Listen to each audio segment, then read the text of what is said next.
Chers amis, vous savez que dans les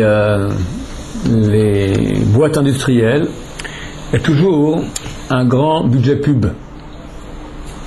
Parce que pour pouvoir vendre le produit qu'on veut vendre, il faut de la communication. Si tu n'es pas connu, tu n'existes pas, tu es mort. Bien que ton produit soit très bon. À plus forte raison s'il est mauvais, tu n'existes que dans la mesure où tu communiques, tu fais de la pub. Donc bien que le but de toutes les boîtes industrielles, c'est gagner de l'argent, ils ont des fois des budgets pubs de quelques millions, dizaines de millions de dollars, parce que c'est le moyen unique de se reconnaître, donc de vendre. Il y a un produit à propos duquel il y a une campagne publicitaire universelle. Le monde entier, dans toutes les langues, tous les supports publicitaires, les panneaux, les pubs à la télévision, Internet, tout ce que tu veux qui est possible, imaginable comme moyen de communication de pub, va être réquisitionné pour la vente de ce produit. Ce produit s'appelle, pas la femme, l'amour, nuance. C'est vrai qu'on habite très souvent le produit amour avec une femme. Et très souvent, tu verras les deux. Je me souviens dans ma jeunesse, Coca-Cola, j'ai pas de pourcentage là, Coca-Cola, le goût de la vie. Alors c'est quoi le goût de la vie? Tu vois un garçon très souriant dans le vent, avec une fille à côté de lui, les cheveux dans le vent comme ça, un sourire extraordinaire. Le goût de la vie, Coca-Cola. Alors, qu'est-ce qu'on te dit? Tu bois Coca, tu vis. C'est quoi tu vis? Lui et elle.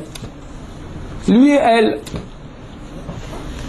On nous vend dans tous les supports. Tu vends, je sais pas moi, tu vends une voiture, tu vends un robinet, tu vends un cactus, tu vends des détergents pour toilettes. Tu as la connotation féminine ou masculine et féminine ensemble. Le goût de la vie. La campagne de pub commence quand? Elle commence d'habitude à l'âge de 2 semaines. 2 semaines après sa naissance. Le gosse, il tète de sa mère, mais de temps en temps, sa mère va se reposer, elle lui donne le biberon. Vous remarquerez sur beaucoup de biberons, il y a des motifs géométriques.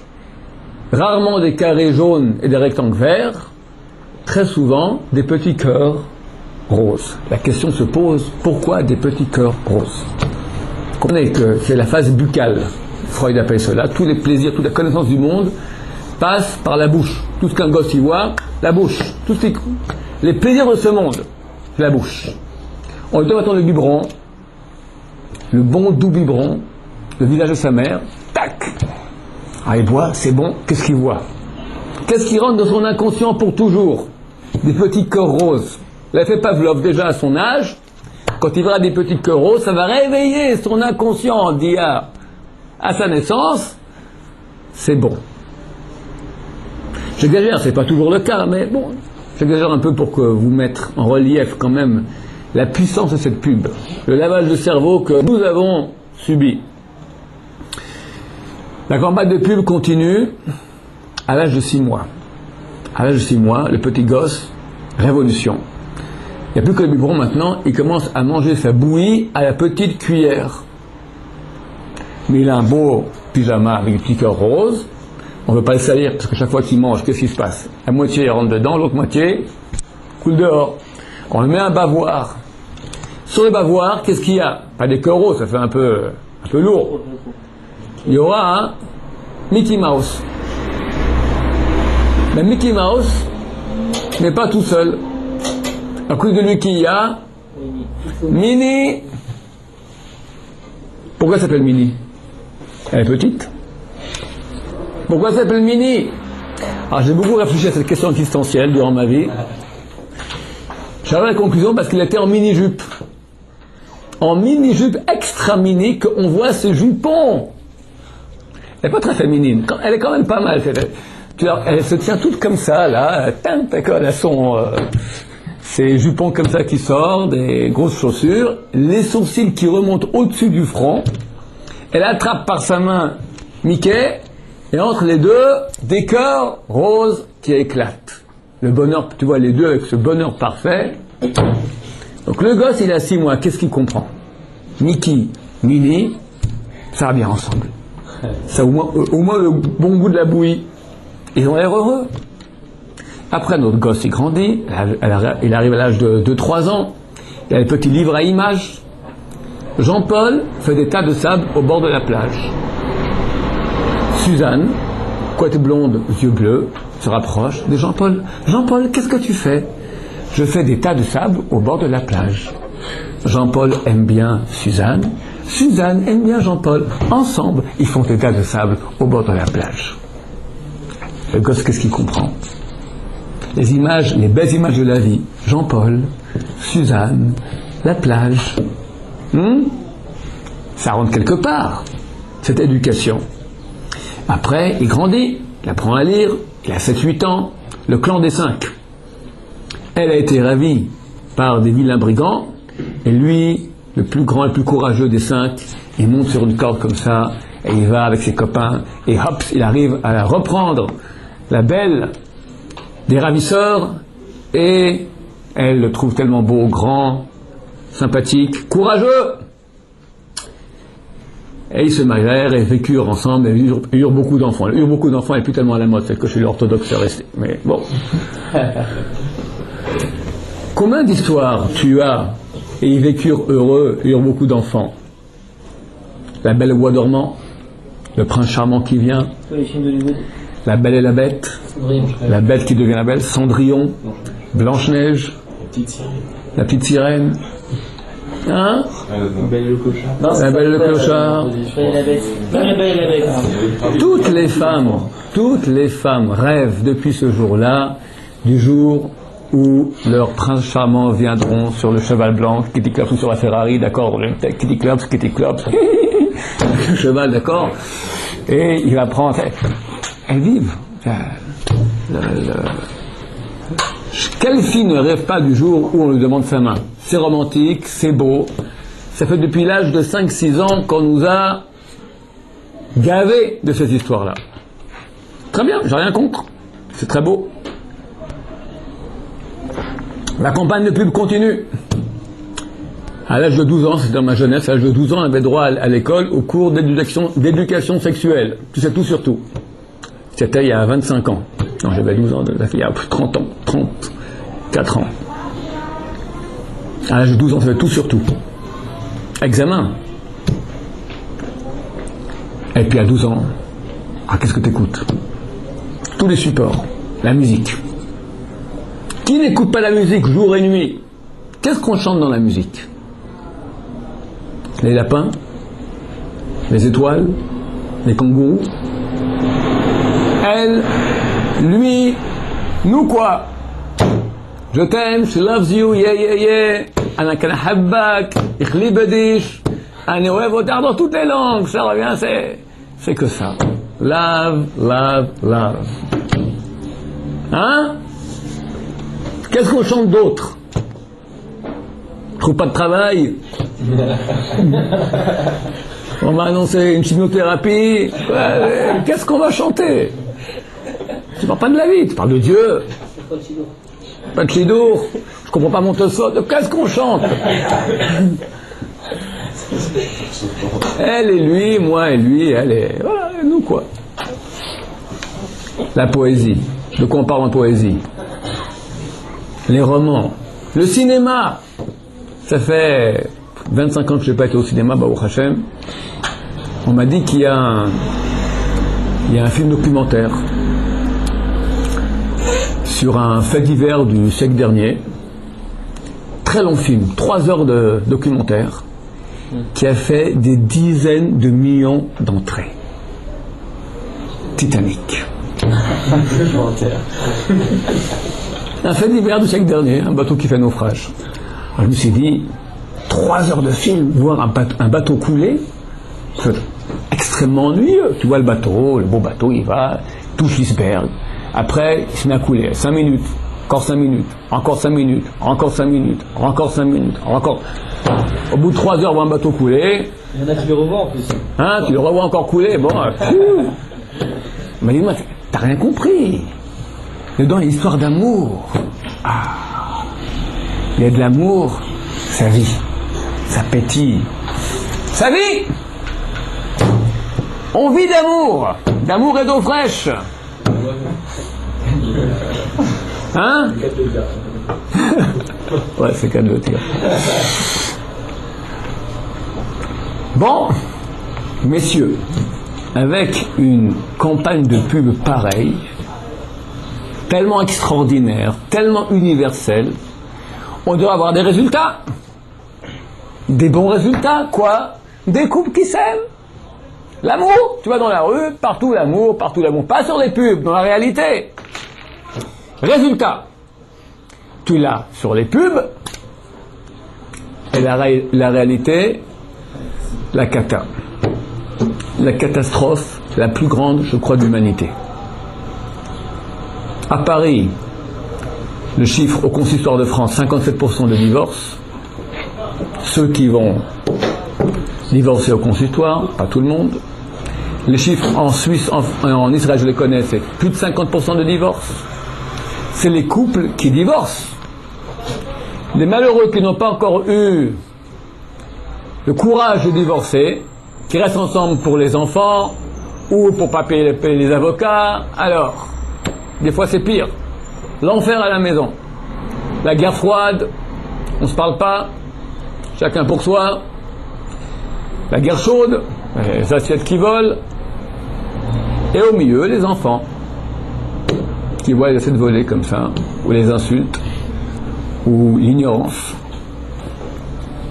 Et ça, c'est peut-être la douleur la plus grande au monde. Parce qu'un adulte, déjà c'est très dur un divorce, mais il peut encore faire face. Il a sa personnalité, il a un problème, il fait face. Mais un gosse, un enfant, ses repères, sa sécurité, les fondations de sa personnalité, ce sont ses parents. Si cette fondation s'écroule, alors tout l'être s'écroule. Et tu les vois après toute leur vie qui portent les séquelles. Et quand je dis ça, je touche la moitié de l'humanité. La moitié de l'humanité qui souffre de parents divorcés. Et quand ils se marient, ils ont tendance naturelle à réitérer le comportement qu'ils ont vu. Donc tu es parti pour des générations de tordus. On voit des enfants de divorce. On voit. Ouais. C'est possible, je dis pas que c'est terminé. Mais il y a une tendance naturelle à. Alors on essaie de réparer, il faut réparer ça. Mais naturellement, aujourd'hui, j'ai vu mes parents, ça allait pas. Aujourd'hui, ça va pas avec toi. Ciao. Et aujourd'hui, les jeunes qui osent se marier, ils voient leurs copains qui sont mariés avant eux, 1 sur 2 divorcent. Alors lui, il les a vus le jour du mariage, l'amour total. Et il voit 2-3 ans après, la guerre totale. Et là, comment je peux me marier? J'aime bien ma copine, mais mon copain aimait bien sa copine, regarde maintenant quel enfer il a. Les gens tremblent de se marier. Et les années passent, alors on n'arrive pas à se marier, on n'est jamais certain. Donc il y a un problème. D'un côté, tu vends un produit avec une campagne de pub extraordinaire, le produit il est bon, c'est un beau produit. Qui ne veut pas le couple amoureux, génial, qui marche? La réalité, lamentable. C'est trop facile comme mot, lamentable. La catastrophe, la pire. Destruction de l'humanité, vraiment. La cellule familiale qui casse, les enfants qui partent dans la drogue, c'est terrible, la débauche, la déprime, ce que tu veux. À l'origine, très souvent, c'est ça. Les parents qui ne s'entendent pas. Normalement, un enfant qui voit ses parents s'entendre, se respecter, s'aimer, il pousse tout droit. Il a confiance en lui, il est bien, il essaie de faire le bien autour de lui. Il y a vu des exemples. Il y a quand quelqu'un a eu un exemple de guerre et de déchirement, alors il devient ou un déchiré ou un déchireur. Ou bouffer, ou être bouffé.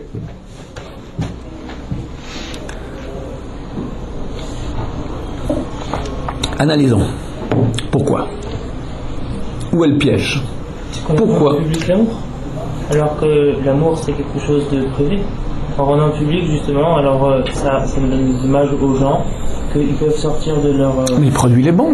Mais le produit, justement, le produit, il leur appartient qu'à eux, c'est leur... C'est-à-dire que comment ils vivent leur vie, de leur foyer, ça n'appartient qu'à eux. En rendant une image publique aussi... On me montre maintenant, on me montre maintenant, voilà, un monsieur et une madame. Sur les affiches, Le problème, des femmes, des beaux hommes. c'est qu'ils voient un produit fini. Et pour arriver à ce produit fini, il y a toute une étape de travail qui permet d'arriver à ce produit fini qui est l'amour parfait. Et les gens qui se marient pour Travail. Je veux dire, il y a toute une étape de préparation entre l'homme et la femme qui permettra d'arriver à l'amour peut-être analysons ensemble. On va ensemble faire une petite analyse, on va voir exactement de quoi il s'agit.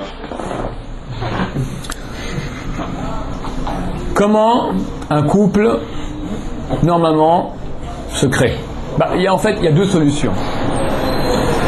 La solution habituelle, normale, et la solution tout à fait anormale, inhabituelle. L'inhabituelle, anormale, c'est laquelle? Je me marie par altruisme pur. Je me baladais dans la rue, je l'ai vue. Elle m'a fait franchement pitié. J'ai eu pitié d'elle. Puis, allez, je te marie. Ça peut arriver. Si ça arrive, je pense pas, c'est extrêmement rare. La façon normale, tu te baladais dans la rue, ou tu étais boire un pot avec les copains, tu étais invité à une soirée, quelque chose, n'importe quoi, et puis elle était là, et tout à coup, tu as fait une blague sympathique, elle a arrêté de rire, avec ses cheveux, tac, ton radar a posé une hausse d'intérêt dans le radar. Tu refais une blague, elle rechlac-clac avec ses cheveux. Tu fais le coq, elle fait la poule. Après, on a changé de numéro de téléphone, on se revoit. Et puis, tu n'es pas que charmant avec des blagues, tu essaies de profond aussi. Et puis, tu la joues, elle la joue, vous la jouez. Et lentement, on commence à se connaître. Et puis, l'amour vient.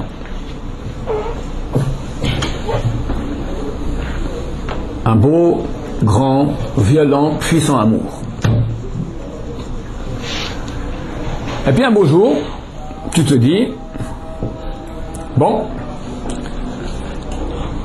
je prends une décision. Elle ou pas elle? Elle est bien. T'es pas idiot. Il y a des idiots. On va dire, on parle des gens qui sont pas idiots. Tu comprends que le jour où tu te maries, c'est plus seulement recevoir, kiffer avec elle. Il faut commencer à investir. Je ne parle pas des bêtes investissements financiers qu'il faut, les robes, les bijoux, la bagnole, tout ce qu'il faut, la maison, le mariage, la robe de mariée, les salons, tout ça, ça c'est les petits investissements. Tu comprends qu'il faut aussi mettre des gros investissements. Parce que c'est fini. Une fois qu'on se marie, on vit à deux. Comme ils disent, la corde au cou. Mais tu te dis, avec une fille pareille, ça vaut la peine. En tout cas, comme tu vas faire une sorte de balance. Balance commerciale, tu vas faire comment on appelle ça, un bilan. Un business plan. Business plan. Tu regardes maintenant, qu'est-ce que tu peux gagner, qu'est-ce que tu peux perdre. Perdre, je peux sortir maintenant avec les copains, passer la nuit dehors, revenir à 4h du matin. Ça marche plus avec une femme. De nos jours, ça marche encore. Ils sortent avec leur femme. D'accord, mais sortir avec les copains sans, tu peux plus. Il faut l'apprendre, t'as pas toujours envie. Tu te maries avec elle, tu te maries avec la belle-mère aussi. Ça fait partie du package deal. Et puis après, il y a les enfants. Il faut éduquer, il faut savoir donner, on n'est pas toujours d'accord sur l'éducation. Et puis, tu la connais depuis quelques mois, elle n'a pas toujours bon caractère. Elle est un peu capricieuse. Des fois, elle est carrément insupportable. Donc, il faut savoir que C'est normal. T'es pas mieux qu'elle, entre nous. Donc notre bonhomme là commence à cogiter. Il hésite, oui, non. Et puis à la fin il dit, bon écoute, c'est vrai qu'il faut investir, mais je suis d'accord. Pourquoi? Parce que je prévois en retour tellement de bonheur, tellement de retours bénéfiques.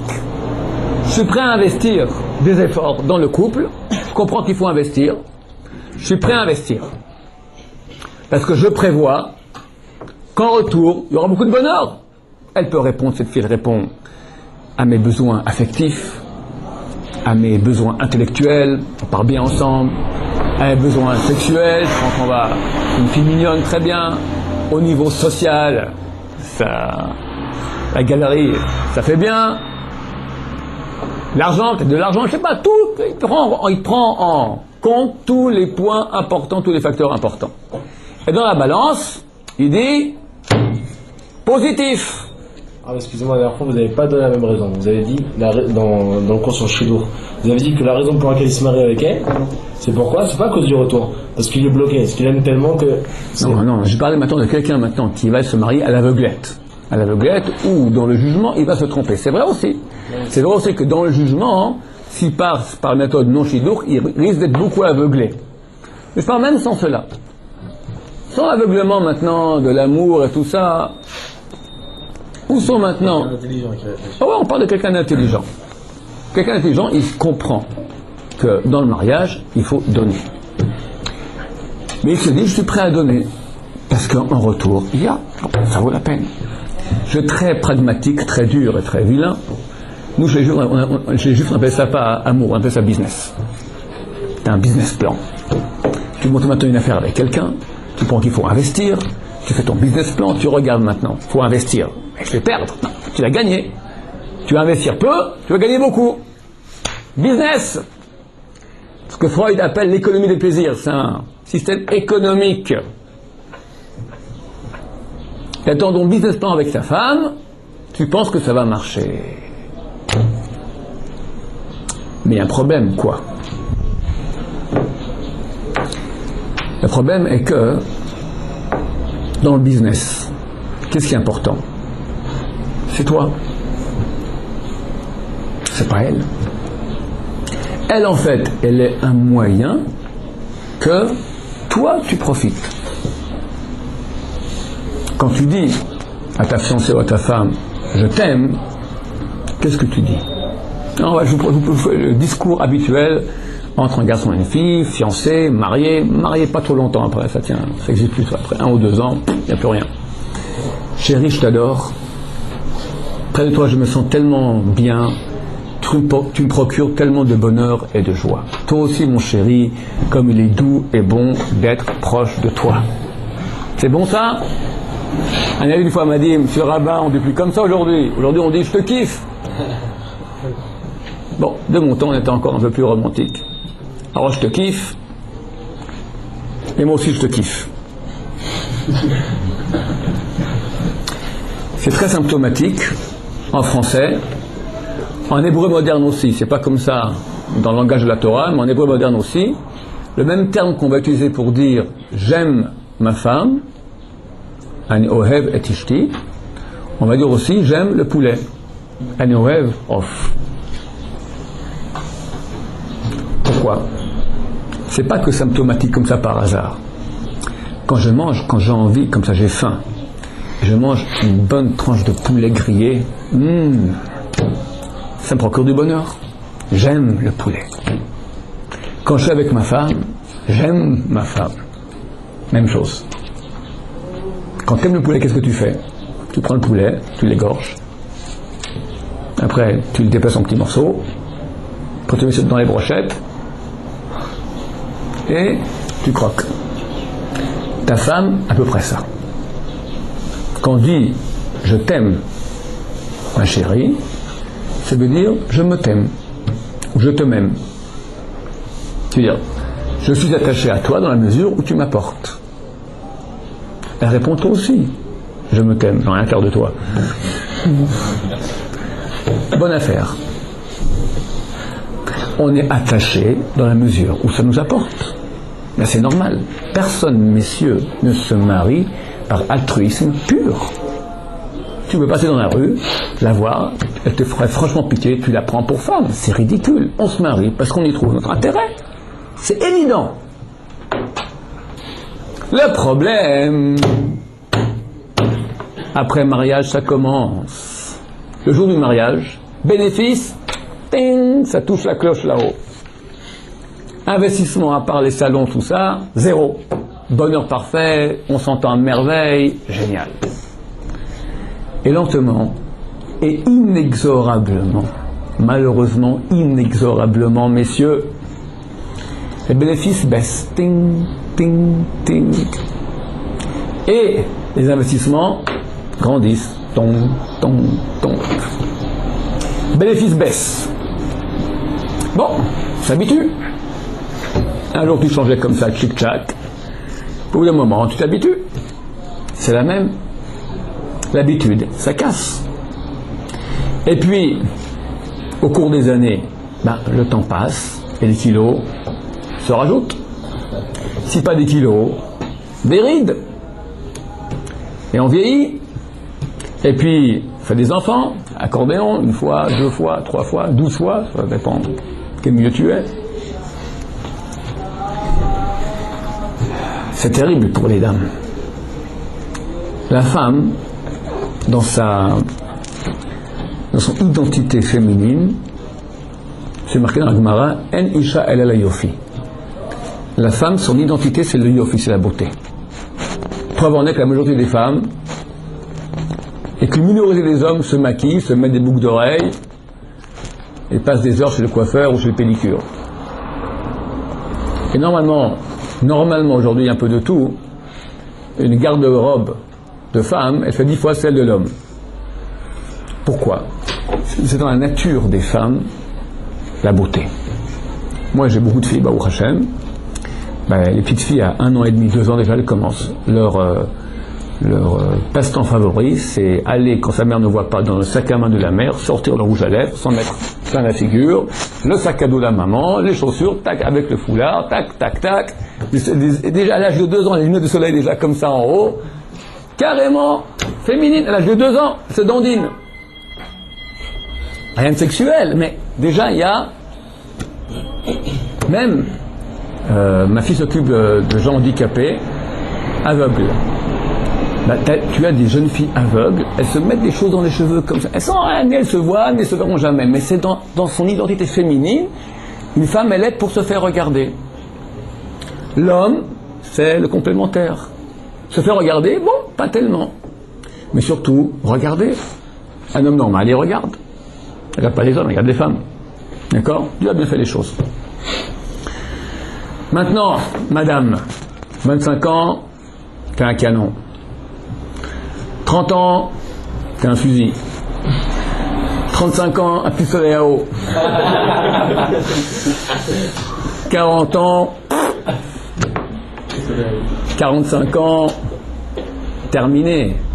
C'est dur, 50 ans, ouais. Et puis, messieurs, il y a la concurrence. C'est que madame, t'es sûr, Robinson Crusoe sur son île déserte. Bon, entre les chimpanzés et ta femme, tu préfères ta femme.